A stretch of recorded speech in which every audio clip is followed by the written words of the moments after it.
नमस्कार, मैं हूं प्रमोद तिवारी और आप देख रहे हैं दी एज लीगल, जहां हम कानूनी कार्रवाइयों को आसान शब्दों में समझते हैं ताकि आप अपने अधिकार जानें और एक जागरूक नागरिक बनें। आज की वीडियो में हम जानेंगे कुछ ऐसे ज़रूरी कानूनी मामलों के बारे में जो सीधे तौर पर आपकी ज़िंदगी और हक से जुड़े हैं। तो चलिए शुरू करते हैं आज की बड़ी कानूनी खबरों के साथ। निमिषा प्रिया मामले में मीडिया पर रोक लगाने की याचिका पर सुप्रीम कोर्ट ने अटॉर्नी जनरल को नोटिस जारी किया।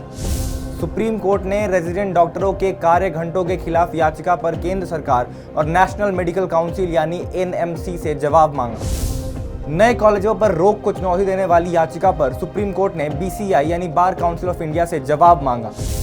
गवाहों को पेश करने के लिए समन और कार्रवाई लागू न करने पर इलाहाबाद हाई कोर्ट ने जताई चिंता। संविदा सहायक प्रोफेसरों को केवल 30,000 रुपए मिलना चिंताजनक। सुप्रीम कोर्ट ने गुजरात सरकार से वेतन संरचना को तर्कसंगत बनाने का अनुरोध किया। तो चलिए अब इन खबरों को विस्तार में जानते हैं। सुप्रीम कोर्ट ने अटॉर्नी जनरल को नोटिस जारी किया। यह नोटिस धर्म प्रचारक डॉक्टर ए.के. पॉल की उस याचिका पर दिया गया जिसमें यमन में मौत की सजा का सामना कर रही मलयाली नर्स निमिषा प्रिया के मामले से जुड़े घटनाक्रमों की रिपोर्टिंग मीडिया द्वारा करने से रोकने के लिए अस्थायी आदेश की मांग की गई। जस्टिस विक्रमनाथ और जस्टिस संदीप मेहता की बेंच ने निर्देश दिया कि अटॉर्नी जनरल के कार्यालय को नोटिस दिया जाए और मामले की अगली सुनवाई 25 अगस्त 2025 के लिए निर्धारित की। अदालत ने इस याचिका को अन्य याचिका के साथ संलग्न कर दिया जिसमें केंद्र को निमिषा प्रिया की रिहाई सुनिश्चित करने के निर्देश देने की मांग की गई। संक्षिप्त सुनवाई के दौरान याचिकाकर्ता पॉल ने कहा कि उन्हें निमिषा प्रिया और उनकी मां का एक पत्र मिला जिसमें अनुरोध किया गया कि इस मामले के बारे में कोई सार्वजनिक बयान न दिया जाए। उन्होंने दावा किया कि उन्होंने शांति दूत के रूप में 2 बार निमिषा प्रिया की फांसी की बातचीत और उसे टालने में महत्वपूर्ण भूमिका निभाई। अदालत ने अटॉर्नी जनरल को नोटिस जारी किया जिसका जवाब 25 अगस्त को दिया जाएगा। अब बात करते हैं अगली बड़ी खबर की।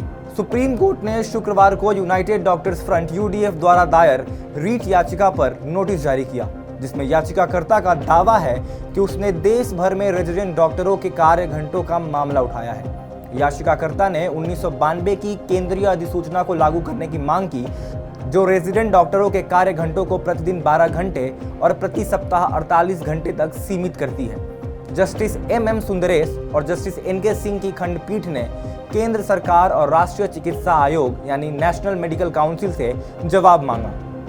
अनुच्छेद 32 के तहत दायर याचिका में भारत के मेडिकल कॉलेजों और शिक्षण अस्पतालों में रेजिडेंट डॉक्टरों की मौजूदा कार्य स्थितियों को अमानवीय बताया गया। इसमें बताया गया कि 1985 के अखिल भारतीय डॉक्टर्स फोरम मामले में सुप्रीम कोर्ट के पूर्व आदेशों के बाद स्वास्थ्य एवं परिवार कल्याण मंत्री द्वारा 5 जून 1992 को जारी बाध्यकारी निर्देशों के बावजूद रेजिडेंट डॉक्टरों से कानूनी रूप से निर्धारित घंटों से अधिक अक्सर प्रति सप्ताह 100 घंटे तक काम करवाया जाता है। सूचिका में ये मांगा गया कि ऐसे ड्यूटी रोस्टर्स तैयार करना सुनिश्चित करें जो पर्याप्त आराम प्रदान करें और डॉक्टरों के शारीरिक और मानसिक स्वास्थ्य की रक्षा करें। रुख करते हैं अगली बड़ी खबर का, जहां सुप्रीम कोर्ट ने शुक्रवार 22 अगस्त को नए लॉ कॉलेजों पर 3 साल की रोक लगाने वाली अपनी हालिया अधिसूचना को चुनौती देने वाली याचिका पर बार काउंसिल ऑफ इंडिया यानी बीसीआई से जवाब मांगा है। जस्टिस विक्रमनाथ और जस्टिस संदीप मेहता की बेंच एडवोकेट जतिन शर्मा द्वारा दायर रीट याचिका पर विचार कर रही थी। इस मामले में सुनवाई 4 हफ्ते बाद होने की संभावना है। याचिकाकर्ता ने अधिसूचना को यह बताते हुए चुनौती दी कि एक ऐसा व्यापक प्रतिबंध मनमाना, असंगत और आर्टिकल 14, 19(1)(g) और 21 का उल्लंघन है। याचिकाकर्ता ने कहा, एडवोकेट एक्ट की धारा 7(1)(h) और 49 के तहत अपनी वैधानिक शक्तियों का प्रयोग करके दोषी संस्थानों और व्यक्तियों का निरीक्षण, पर्यवेक्षण और उनके विरुद्ध दंडात्मक कार्रवाई करने के बजाय प्रतिवादी बार काउंसिल ऑफ इंडिया ने सभी नए लॉ कॉलेजों पर व्यापक प्रतिबंध लगाने का विकल्प चुना है जो घोषित उद्देश्य से किसी भी तरह का तर्कसंगत संबंध नहीं रखता। याचिकाकर्ता ने तर्क दिया कि यह उपाय शिक्षा क्षेत्र में प्रतिस्पर्धा और नवाचार को कमजोर करता है। व्यापक प्रतिबंध लगाने के बजाय बीसीआई को समय समय पर निरीक्षण और लेखा परीक्षा के उपायों को बढ़ावा देना चाहिए। नए कॉलेजों को अनुमति देना क्षेत्रीय असमानताओं को कम करने के लिए आवश्यक था, खासकर पिछड़े क्षेत्रों में। इसीलिए व्यापक प्रतिबंध लगाने के बजाय मामले का विशिष्ट मूल्यांकन होना चाहिए। बार काउंसिल ऑफ इंडिया ने 13 अगस्त को विधि शिक्षा केंद्रों के संबंध में विधि शिक्षा अधिस्थगन 3 वर्षीय अधिस्थगन नियम 2025 को अधिसूचित किया, जो भारत में किसी भी नए विधि शिक्षा केंद्र की स्थापना या अनुमोदन प्रदान करने पर प्रभावी रूप से रोक लगाता है। अब बात करते हैं अगली खबर की, जहां हाल ही में इलाहाबाद हाईकोर्ट ने हाईकोर्ट के पिछले आदेशों के बावजूद गवाहों की उपस्थिति सुनिश्चित करने के लिए समन जारी करने और दंडात्मक उपायों को लागू करने में पुलिस की नाकामी पर गंभीर चिंता व्यक्त की है। आईपीसी की धारा 363, 366, 376, 384 और पॉक्सो अधिनियम की धारा 5/6 और आईटी अधिनियम की धारा 67A के तहत अपराधों के लिए 2022 से जेल में बंद आरोपियों की दूसरी जमानत याचिका पर सुनवाई करते हुए जस्टिस अजय भनोट ने कहा कि वैधानिक जनादेश के बावजूद मुकदमे में गवाहों की उपस्थिति को मजबूर करने के लिए पुलिस अधिकारियों द्वारा समन की तामील करने या कठोर उपायों को निष्पादित करने में विफलता के कारण परीक्षणों में देरी गंभीर चिंता का विषय है। ट्रायल कोर्ट को उन गवाहों के खिलाफ कठोर कार्रवाई करने का निर्देश देते हुए जो मुकदमे की कार्रवाई में पेश होने में विफल रहते हैं, कोर्ट ने कहा कि देरी मुख्य रूप से समन की तामील न होने और गवाहों की उपस्थिति सुनिश्चित करने में पुलिस अधिकारियों द्वारा कार्रवाई की कमी के कारण हुई।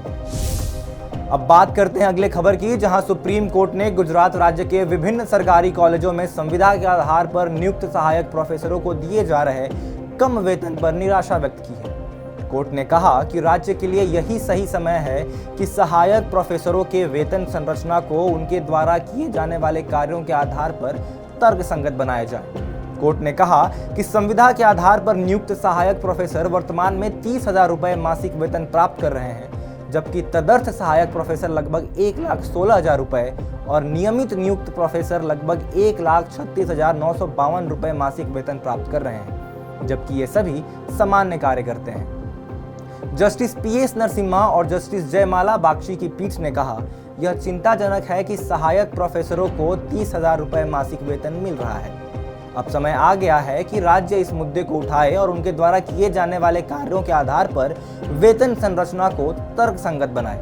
न्यायालय ने खेद व्यक्त करते हुए कहा, हम अपने शिक्षकों के साथ जिस तरह का व्यवहार करते हैं उसे लेकर हमें गंभीर चिंता है। न्यायालय ने कहा कि सार्वजनिक समारोह में गुरु ब्रह्मा, गुरु विष्णु, गुरु देवो महेश्वरा का जाप करना पर्याप्त नहीं है, क्योंकि यदि हम वास्तव में इसमें विश्वास करते हैं तो यह राष्ट्र द्वारा अपने शिक्षकों के साथ किए जाने वाले व्यवहार में भी परिलक्षित होना चाहिए।